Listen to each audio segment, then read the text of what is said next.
Hi, everyone. Thank you for coming today. I'm Sarah Shepard, the Employee Relationship Manager at Mercy, and we're really glad that you're at the last of the boot camp series. If you haven't done so already, you should watch the other 2 boot camp sessions so you can earn your digital badge, and that can be found on career.mercy.edu. Liam and Mariana, would you like to introduce yourselves, and then we'll give it away to Joyce?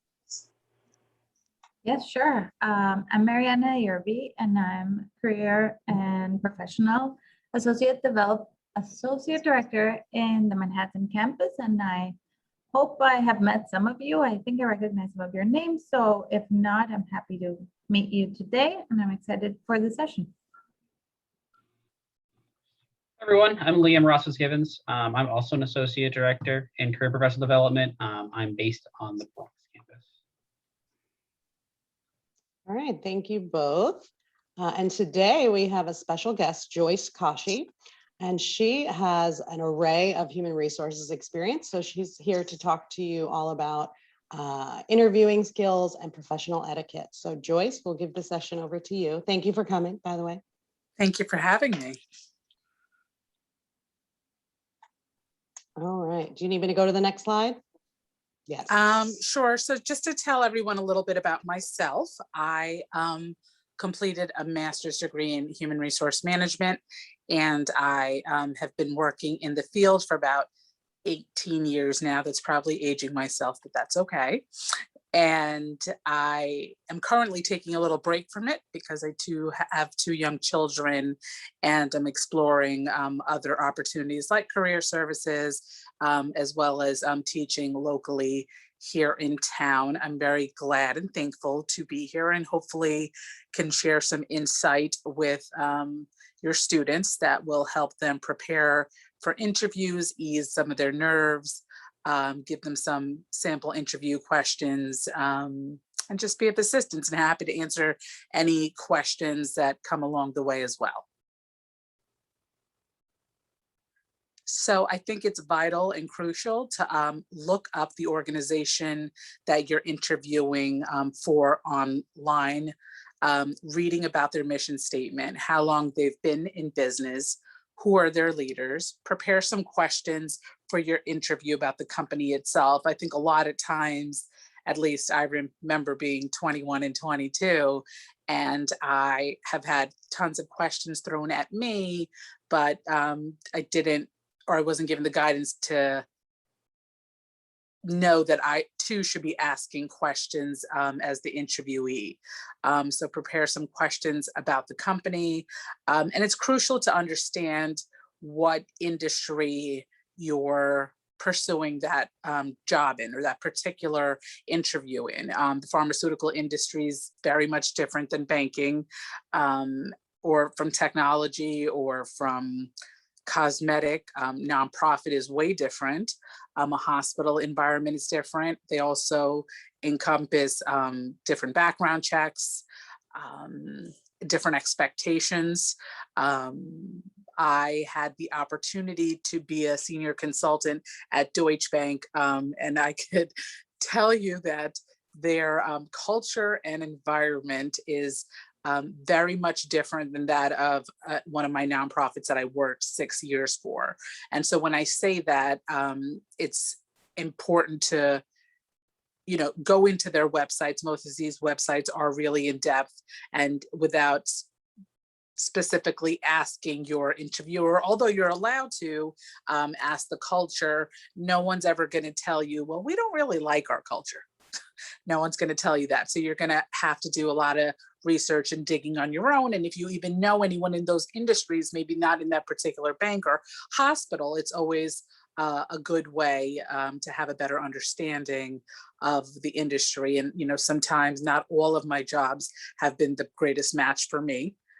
Even though they've all been in a human resources capacity. You want to understand the position. So I'll just use a registered nurse as an example, and forgive me, I don't know if Mercy College teaches nursing, but nursing in home care is very much different than nursing in the ER, which is very much different than palliative care. So when I say know the position, a nurse is not just a nurse. It's very, very different kinds of nursing. Some individuals do nursing informatics, where you're actually not seeing any patients. You are really behind a computer. So decide what you like. I know for undergrads coming out of school, if you want to say, I want to be an ER nurse, you might not get your first choice because there's a lot of training involved. So understand the position. And even in finance, a student might say, I want to get into finance. Within finance itself, there's 50 plus job titles.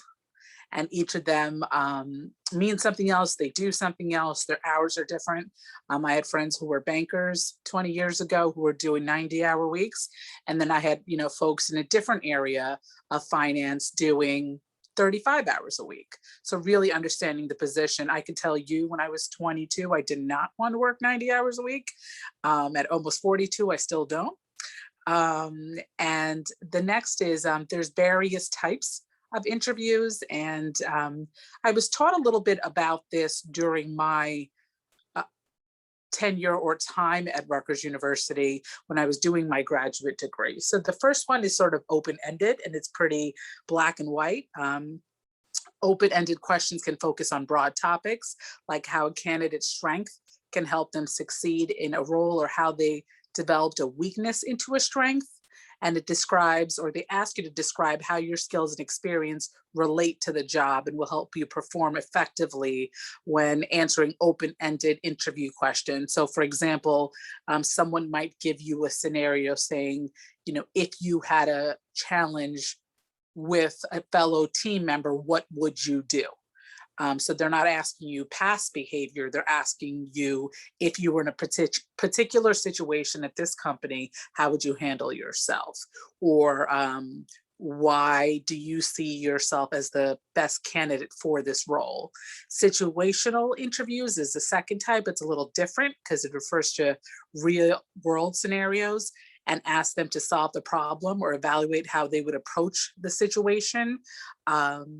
So they give you an example of how something was a disaster and, well, how would you have fixed that? Or something, this project turned out wonderfully, and they might give you a very detailed example of that project. Well, what could you have done differently? What could you have done better? And they ask for specific examples of how you might have handled similar situations in the past. And that's kind of a good segue to behavioral type of interviews where, I always say this is the most challenging type of interview because you are asked from your specific past experiences. And I would say that's a challenge for college students because you're not coming to the interview with 10 years of working experience or 20 years of working experience. So I would say in those cases, whether you had internships or externships, or worked at a local mall, there's always examples to find as to how you handled different situations, whether with your boss, whether with fellow colleagues, whether with a client, even without that 10, 15, 20 years of experience. For example, if I'm now doing a behavioral interview and someone's interviewing me, it's so much easier for me because I have a lot of experience to speak from. When I was 21, 22, looking for my first job, that was much more challenging. So I would say, be prepared, I think, for all three, because no one's really going to tell you. A few places do, but no one's really going to tell you, well, this is going to be the kind of interview you're having. So I would be prepared all around. And I stress this, that practicing interviewing, whether it's with career services or a friend or a colleague or mentor, is a great example to kind of show you how to interview, what you might say that are wrong, the certain things you can't say in an interview as well. I think first impressions, which is the next, I'm sorry, I missed the common interview question. So some of the questions I remember getting out of school, and I've also interviewed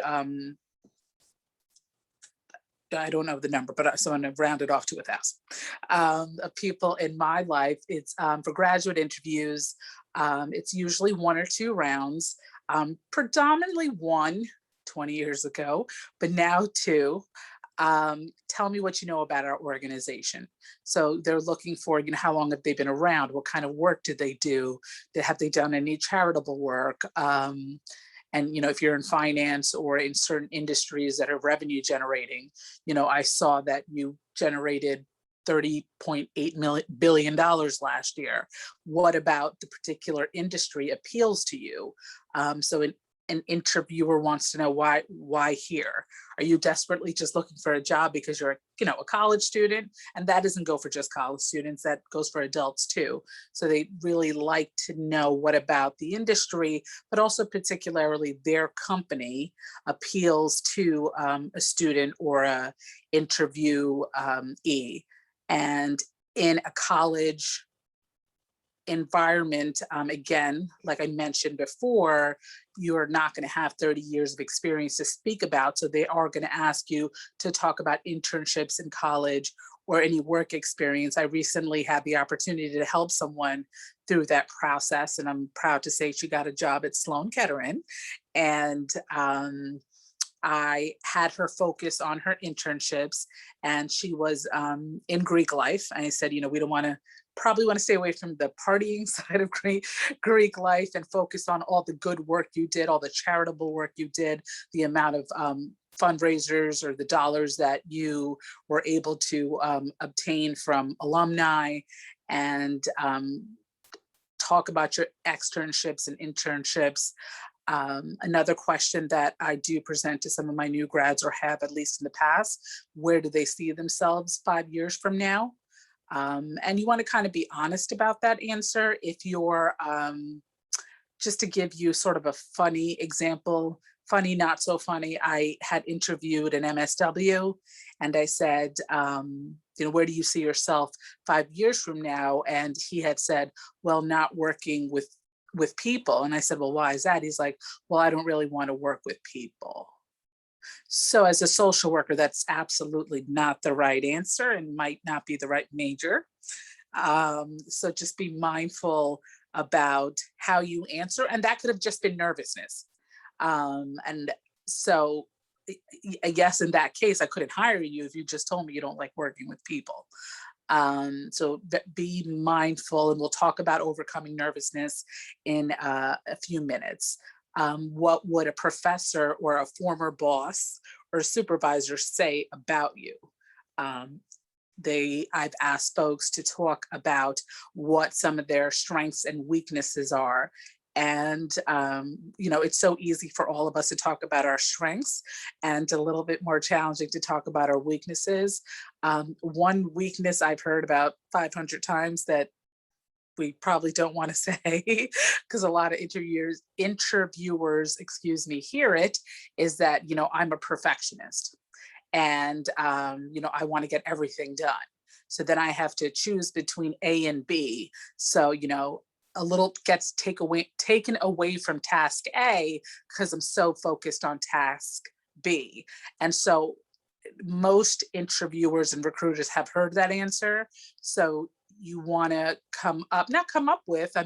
be authentic and share what your weakness is. Maybe, sometimes I find it a little challenging to do public speaking, but I'm working on it through these channels. Or my writing skills could use a little work. There's different weaknesses aside from saying you're a perfectionist. And I've used that too. I've said, I'm a perfectionist, and, I can do it all and want to do it all, and it's a weakness too. And that doesn't work. So take it from someone who's used that as her weakness. Do you prefer to work alone or in a team environment, and why? And I would say, at least from my perspective, if I'm interviewing someone, I would say both. Because there are going to be situations where you have to work alone and independently. And there are situations where you're definitely going to have to work collaboratively with a team. And that can be a team of 2 or a team of 22. So most interviewers want to know that the candidate they're hiring can do both. And I do hear, again, folks have said in the past, I only work well alone. I'm completely independent. I don't need team members. That's sort of not the way. It's 2021. That's not the way the world is headed now. It's a lot of team collaboration, I would say. And, you know, if you become a C-level suite person one day in a 15, 20 years and you're independent, then great. But right now, being that most of the students I'm speaking to are probably between the ages of 20 and 23, it's you are working in a team, but you also know how to work independently. And they may ask you examples of that. And you can even use a school project that you worked on. It doesn't have to be a job you did. Give me an example of a time you've been in a challenging situation and how you handle that. So folks want to hear, I keep saying folks, forgive me, interviewers want to hear the truth. And maybe you didn't handle it so well because the client was just not having it. You couldn't calm down the person. Let's say you were working at Nordstrom's, it was your summer job, and it was just, you know, over escalated and you had to reach out to your supervisor. It's okay to be honest and transparent as well. And a tough one is what you feel you can add to our organization. So I would always say prepare for that in advance. It doesn't have to be a paragraph long and you don't have to speak for 10 minutes on it, but an organization, there's so much competition out there. And there's so many college grads, there's folks that are older than college grads looking for, you know, entry-level jobs. So you want to have the best advantage for yourself. So again, I reiterate, researching the organization and then actually speaking of how you can add value. Are you a great leader? Are you a great team player? One answer that I always love to hear is that, you know, I'm not too important or too big to take on any task. Like I'm okay with making 500 photocopies if that's what my boss needs. And why did you choose your particular major and what was appealing about it? When I was interviewing, you know, again, undergrads and sometimes even graduate students, it just, you know, kind of tells a little bit about, you know, the individual and why they chose their respective major, which kind of ties into where they see themselves a couple of years from now. Granted, none of us can predict the future, but I find it a helpful question to ask. It tells a little bit about the person too. First impressions, so attire and appearance. First appearances, impressions are key. Males should definitely wear a suit and tie if you are interviewing. And females, I would recommend, and it's a little different, and I'll speak to that in a second, should wear either a skirt suit or pantsuit, not too much makeup, proper grooming, such as your hair and nails, don't overdo it with too many accessories or perfume. I remember one of my bosses, or not, but in my internship about 47 years ago, came out of her interview, and she wasn't interviewing me because I already reported to her. She was like, "Oh my God, the perfume gave me a migraine," and the show was over. Like, and I know that sounds so maybe trivial and unimportant, but every little thing matters because they're not only interviewing you, they're interviewing anywhere between 5 to 20 people. I've done 21 interviews in a day before. And if you have tattoos or piercings, I recommend covering them up to the best of your ability. It's very challenging, especially in a corporate environment, to have visible tattoos, whether it be on your neck or your arm. And, you know, sometimes it's just a matter of a little bit of makeup to cover that up. The next topic is overcoming nervousness.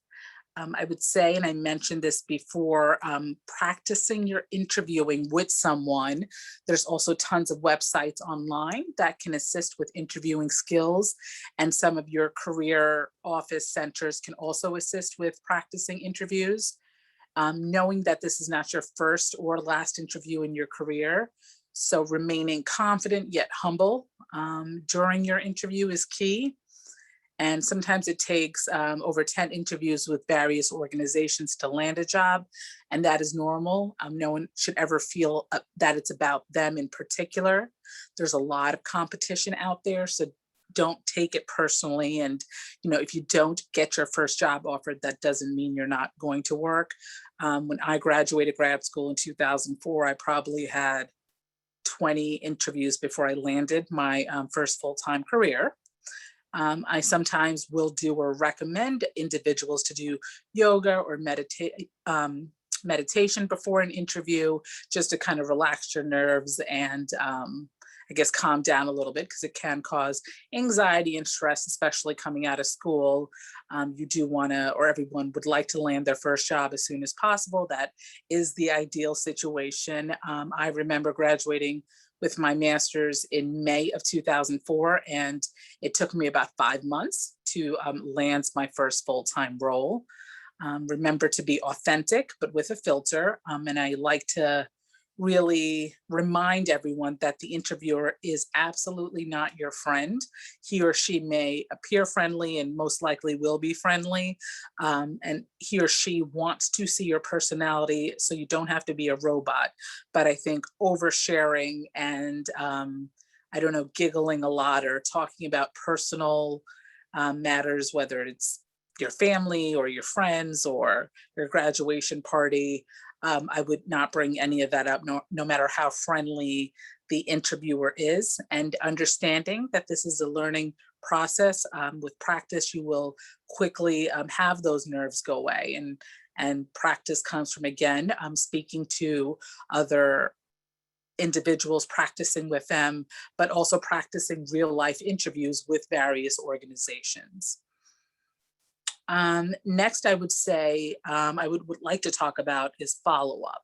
So I would say within 24 to 48 hours to follow up with a thank you letter to your interviewer. That might be 1 to 3 people. I would make them individual. So I would not put all 3 email addresses, for example, in one email. Unless it was a panel interview and they were all interviewing you simultaneously. I would talk about how the interview helped you learn more about the organization, to talk about some of your attributes and what you can bring to the organization. And again, what about the company appeals to you? And I would be specific, maybe not use the exact same examples that you utilized in your interview, but something else you researched online, and you could state that in your thank you letter. I've also come to find out that last year, in your gala, you raised this much amount of money, or these guest speakers were there. There's a variety of things online, of course, about every organization and every company. Remind the interviewer that you are very much interested in the position and that you are available via email or phone call for any additional questions, because sometimes interviewers, and I've experienced this in the past as an interviewer, do have additional questions for their respective candidates. So I would definitely keep that in mind, that someone may call you back with additional questions, and to be prepared for that. And if someone ends up leaving you a voicemail, try to return that the same day, if not latest the next day. 1 to 2 weeks after the interview, if you have not heard back from the organization or from your interviewer, I think it's absolutely fine. And I would highly recommend following up with one email reminder, letting the interviewer know you are still interested in the job, and state that you're following up on the status of your application. I don't recommend calling multiple times, emailing multiple times, and you don't want to show a sign of desperation. So I would, again, one thank you email, a week or 2 later, a subsequent follow-up email would suffice. And some interviewers are really good about getting back to you and sharing whether, you got the position or not, or where the status of all the applications are. They let you know that, hey, we're in the middle of round 2 or round 3. And I like to do that as an interviewer, just to not leave individuals hanging, to kind of update them and let them know where they are in the process. And then I would say after that second follow-up, if you don't hear back, I would just leave it alone at that point and assume that you're not, unfortunately, not getting that role. Next, I want to touch on professional etiquette. So punctuality, I would say always be on time. I would personally recommend showing up 10 minutes before your interview. Make sure you research your commute, because I've definitely had candidates, and to no fault of their own, except that they didn't research their commute, whether it was a bus, a train, or taxi, show up 15 minutes late, sometimes 20, 30 minutes late.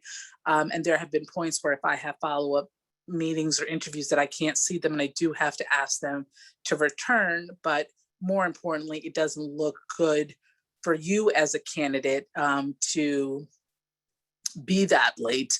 It doesn't show initiative or a sense of responsibility, or that you really care about the job, even though it might not have been intentional. So I recommend arriving 30 minutes early, not necessarily going to floor 7 and speaking to your interviewer, but know that your building is right here, and you're going to what suite number you're going to, and go grab a cup of coffee or water. And then maybe 10 minutes before your actual interview time, if it's 1 p.m., 12:50, you let the lobby know that you're here for your interview with so-and-so for this position. I would say being about 5 minutes early is your best bet. I also want to touch base on teamwork and collaboration. So teamwork and collaboration are very important for businesses, and now key in recruiting new members of their team. People look for a company with a happy, productive work culture rather than the best perks. Working as a team is the secret to any real success. I've experienced that myself throughout my career. And in your company, whatever organization or industry it's in, the dream is goal is that working as collectively and collaboratively, adds to the bottom line, no matter what industry that is. And teamwork alone is not enough. I think that's very important to know. And we spoke about that a little bit, probably about 20 minutes ago, that interviewers want to know that you can be independent and you can work alone if needed, because there will be plenty of times that your supervisor or boss needs you to work alone, whether it be on a project, whether it's small or large. But companies need all the help they can get to leverage their workforce. And I've seen a trend in the past 5 or 10 years that the workforce is really leaning towards a teamwork and a team environment. And there are 2 elements that can make or break a project if teams don't work together. So business owners, managers, supervisors, workers need to understand the benefits of collaboration and teamwork. And I'm just touching base on this shortly. I know I only have about another 15, 20 minutes left, but I highly recommend researching teamwork, researching collaboration. We talked about punctuality. I think that's pretty black and white, so I don't necessarily think anyone needs to look that up. But Can I jump in really quick, Joyce? Oh, I'm sorry to absolutely. interrupt you. No, not at all. Thank you. Everything is great. I hadn't skipped past the agenda slide. Do you want me to continue? Because I didn't know if you were looking at my screen. So have you been going through the deck? And we I have, but I have not been flipping. No. I'm sorry. So, okay. That's So I okay. think we're at 11. I'm sorry to interrupt. Professional etiquette, right? Yep. Okay. Sorry. I will just flip apologize. automatically. I apologize. So yes, we were just talking about teamwork and collaboration, how it's important for businesses, and key in recruiting new members of any team, and interviewers are aware of this. I was also just speaking to the fact that I would say in the past 5 or 10 years, teamwork and team environments have been a lot more promoted and looked for, as opposed to just an individual working on his or her own. And I said this earlier, that there is a component of that that's extremely important. If you're a team of 2 and one person's out on disability, well, then now you're a team of 1. So you have to be able to do probably both your jobs and do it fairly well, because your boss will be counting on you and you alone. But often teams are 2 to 10 or more people. So being able to get along with different personalities and different types of people, irrespective of gender or race, or I said the word personality, or whatever it is, and kind of piggybacking off of that is, when you do land a role, or even in an interview, sometimes we didn't get proper sleep the night before. Some of us that are parents or single parents, had our kids screaming till 3 a.m. We really can't bring our bad day, so to speak, into the interview, or once you land a job, bring that into work. Whether it's being cranky or tired or overworked. I've been moody before, so believe me, I'm far from perfect. And people don't want to see that in the workforce, and they definitely don't want to see it in an interview either. I've interviewed folks before, unfortunately, who either had a bad day, a bad morning, and have really bad attitudes. And it kind of blows my mind a little bit, because I'm like, wow, you're here for a job. So like, what's the confusion here? It's almost like they're doing me a favor. So just be very mindful and respectful of someone's time, and to be kind and professional to them while you're interviewing, and if they're after you do land the job.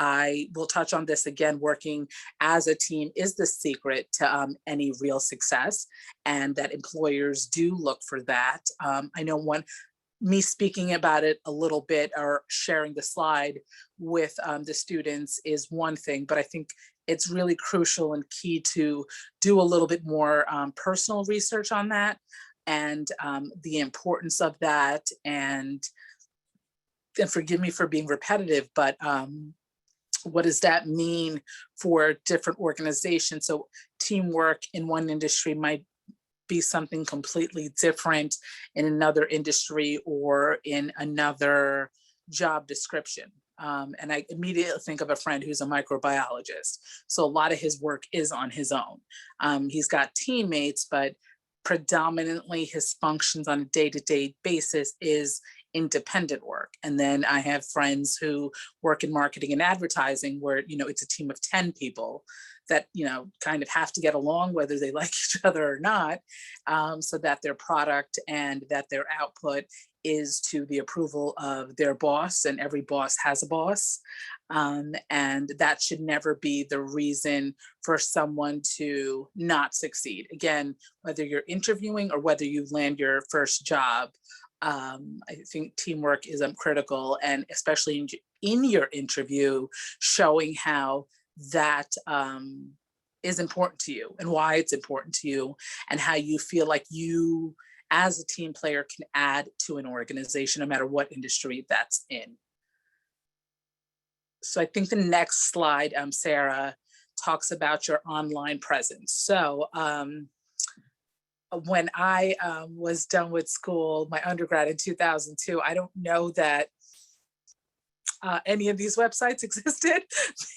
There was maybe 2 of them. I think Career Builder and Monster. I think that's all we had. I don't even know that LinkedIn was in then. I got to be honest. And then I, completed grad school in 2004, and there were some slight changes. But I would recommend posting your resume and cover letter in as many career-related websites as possible. And some of them are listed below. I'm just going to read them out loud. We have LinkedIn, which is the most popular.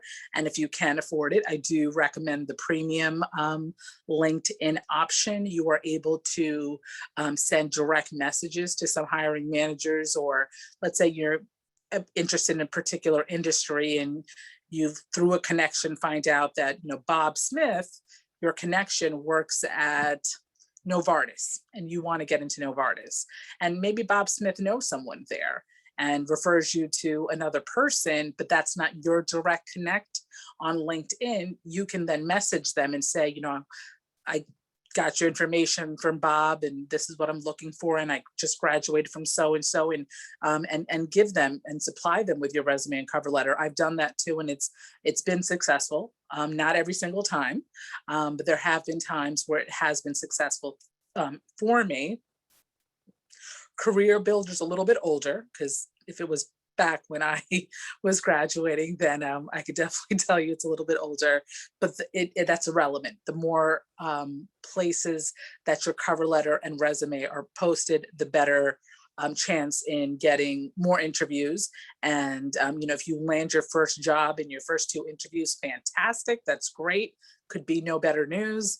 I mentioned earlier that I had graduated in May, like most students, and it took me 5 months to land my first job. So believe me when I say I applied everywhere on every site.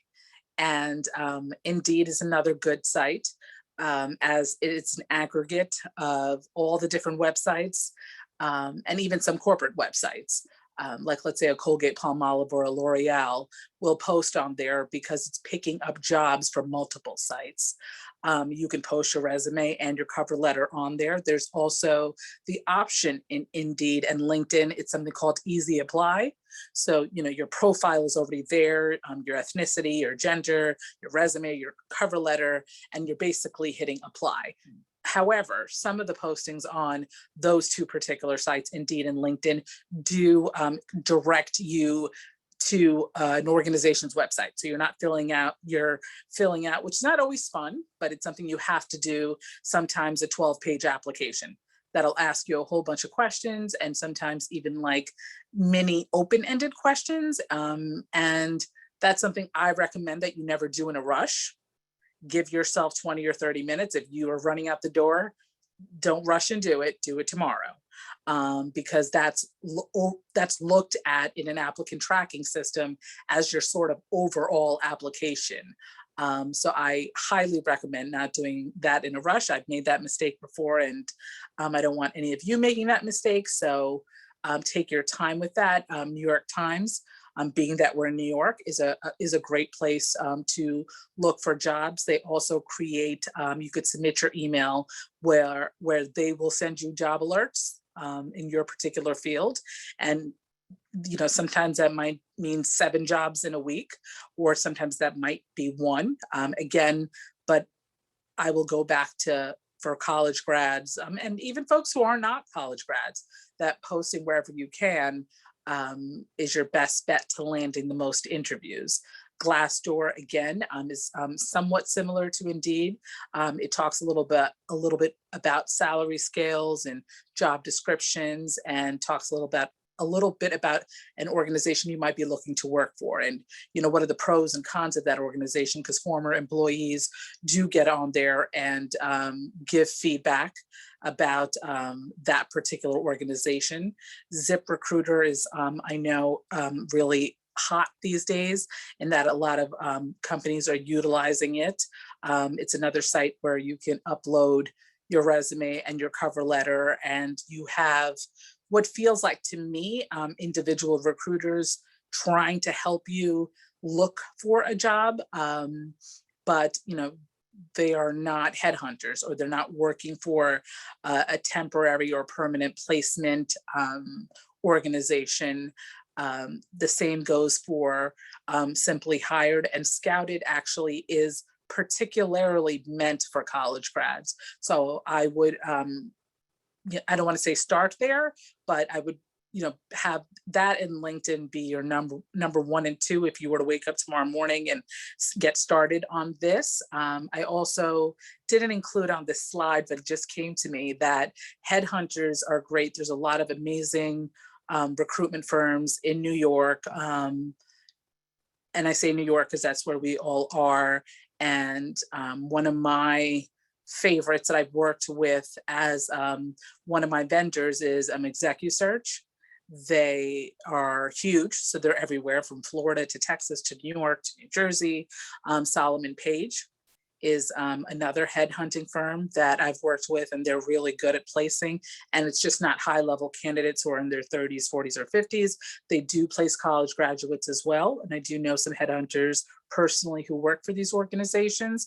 And there's a ton more permanent placement and temp to contract work. So with that said, it doesn't always have to be that your first job is your first full-time permanent job and you're going to work 40 hours a week for the next 5 years for the same company. With the economy the way it is today, although it is picking up, if you get a contract job that lasts for 6 months and you do a good job, there's a good chance they're going to ask you to stay. That happened to me at one of my roles. The reason I couldn't or didn't stay was my commute was 2 hours one way, and that was extremely challenging. But I started off as a consultant and I was asked to stay. So I also recommend temporary work and contract work because that's something you're adding to your resume. And while you're working there, you can look for your permanent role. So a lot of people shy away from that thinking, hey, it's not permanent. Like I might not be getting all the benefits or my 401k and, vacation time. But when you're right out of college and looking for work, I don't want to say any work, but most any work, especially that's relevant-ish around to the field that you've studied. Again, even if it's temporary, go for it. Absolutely. Because it can open so many doors. And social media. So luckily, there was no social media around when I was job hunting, and thank God for that. So please be mindful that employers, including myself, have looked at individual social media pages, your Instagram, your Facebook, your, I think TikTok is social media, forgive me if it's not. If you're not on private mode, and that's your choice, try to remove any photographs or language that could be deemed inappropriate and or unprofessional. So I know Facebook, especially with the election that just passed, a lot of people are very passionate about one party or the other, and there's a way to voice that without being overly zealous or insulting a whole group of people. So just be very cautious and mindful if you're not in private mode. And I personally recommend that if you are not in private mode and you are one to go on it often, voice your opinion, and you're allowed to have your opinion, but when you're looking for a job and you don't know what kind of organization it is or what type of person they're maybe looking for, I would recommend that you keep all your social media accounts private. Because there have been situations where I myself have not hired someone after seeing some of the pictures as well as language on their social media, because it definitely would not fit into the culture of the respective organization I was working for. And I guess this would just be sort of a conclusion to do your very best. I know it's super nerve-wracking, and just like anything, your first baseball game, your first soccer game, when you're 8 or 9 years old, you're nervous out on the field with all the little kids. Interviewing is the same way. It takes practice, and I say anyone who lands their first dream job in their first shot, I think that's wonderful, but that's not ideal, and that's not always what happens. So it's okay not to get your first 1, 2, 3, 5 jobs. That practicing only kind of helps you. It doesn't hurt you. It may take several interviews to secure employment, so never be discouraged. And that's where I throw in sort of the temp and contract work, which is, I feel, in the market right now, more readily available than a lot of full-time employment. Be prepared to answer questions, but also make sure to prepare questions for your interviewer, because he or she will ask you, oh, by the way, do you have any questions for me? So I would say at least 2 to 3 questions, not more than that. You don't want to ask them 15 questions because they're also on a time crunch as well. I know I sound like a mom when I say this, but having a good night's rest before you're interviewing, no, partying the night before, and making sure you have energy for the interview. Dressing professionally, we spoke about that before for males and females, and making sure to communicate in a professional manner. The way you talk to your girlfriend or guy friend, or sometimes your mom and dad, is not the way you want to talk to your interviewer. Be professional and compassionate, and also be authentic as well. And following up with your interviewer, expressing your gratitude for the interviewer's time is very important. What you learned through that interview, and again, whether that was one person or 3 people interviewing you, what you may have learned about the culture of the organization, and you may have additional questions. So that's also a good place to ask those questions about whether it's about the position, whether it's about the company. I would never, and I didn't say this before, so forgive me, but a lot of individuals make the mistake of, in their first round interview meeting for the first time, you never want to, and anyone's allowed to disagree with me here, but you never want to ask, so how much am I getting paid? Like, wait till the end and let them offer you a job. At that point, there might be negotiating room. There often is, but we don't want to lead with that. In your first interview, that kind of leaves a bad taste in an interviewer's mouth. Sarah, feel free to correct me if I'm wrong there. No, I agree. You are right. You want to make the interviewer want to hire you before you start talking about any type of salary. Right. We talked about the following up, and then the second follow-up. I've had individuals, call me 10 times and email me 3 times. It's a huge turnoff, because it kind of speaks to desperation, and is he or she only interviewing with me? So I would follow up just once, and I hope that you do hear back, whether it's a yay or a nay. But if you don't hear back, unfortunately, you're going to have to assume that it's a no.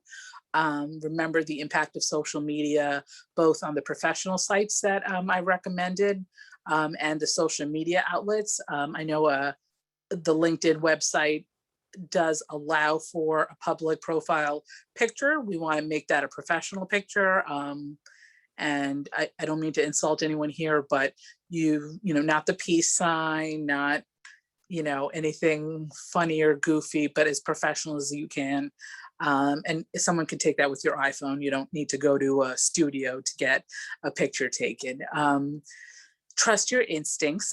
If there's something you have doubts on, make sure to ask the interviewer or hiring manager. So when you're coming out of school and you get a job offer, you're like, yes, 100% I'm taking this. This is, my second or third interview, and I finally got a job. But if your instincts and guts are telling you something, there are other jobs out there, and there are other interviews. So I'm not telling individuals to not take jobs. And if you have questions that have not been answered, whatever they may be, make sure to ask them, because the last thing you want to do is accept a job and then in 8 months resign, because you found out what those answers were without asking them up front.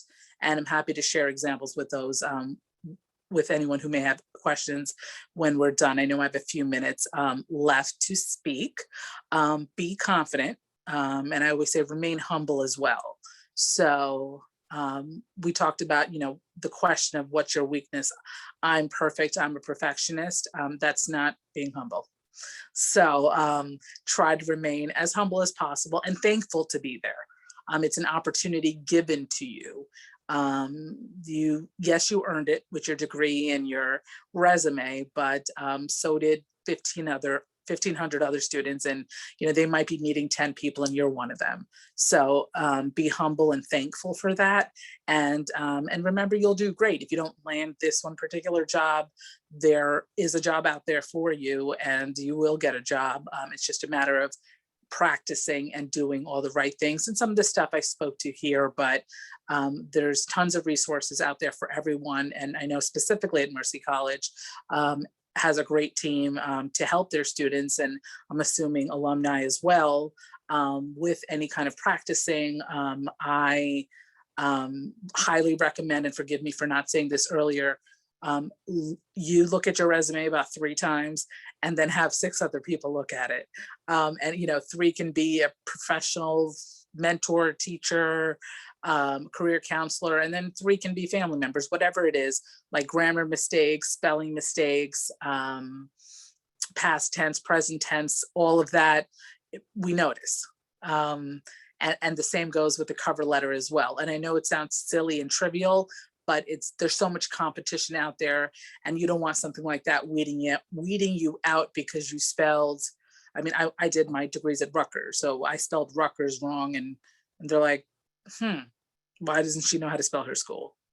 And it might have just been, an honest mistake, but that could put me in the no pile right away. So just be very cognizant about those 2.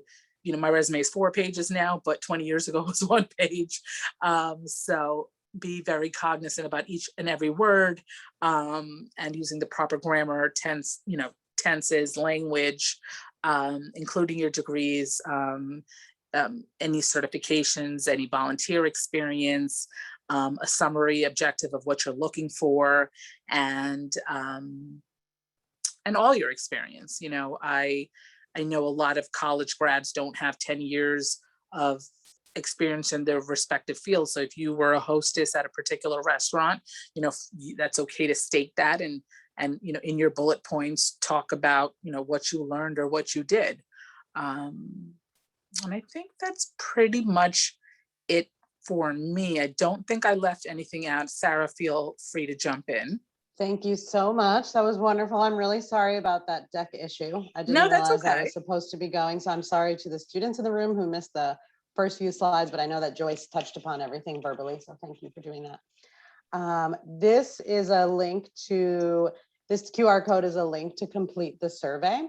And the survey is necessary if you're going for the badge. So you have to complete this if you want to be considered for the career badge.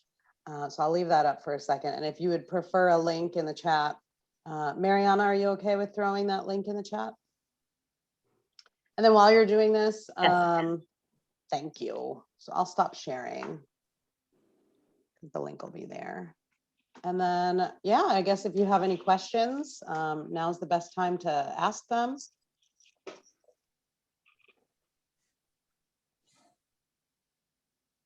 You can put them in the chat, or you can unmute yourself, whatever you'd like.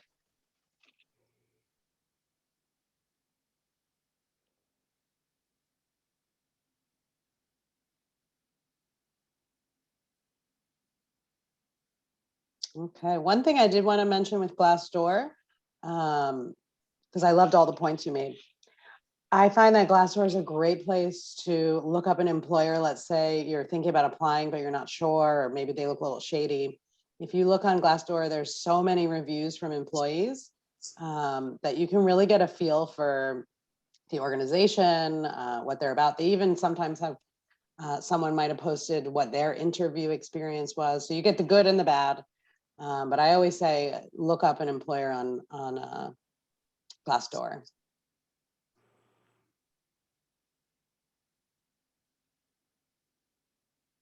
Okay, I guess no questions. Well, thank you guys for your time. Joyce, thank you so much for all of your expertise and sharing with us. Thank you. And I appreciate everyone for being here, and I guess have a great day. Thank you. Thank you. Bye. Don't forget the survey. Yes, don't forget the survey. Thank you Bye. so much. Bye-bye.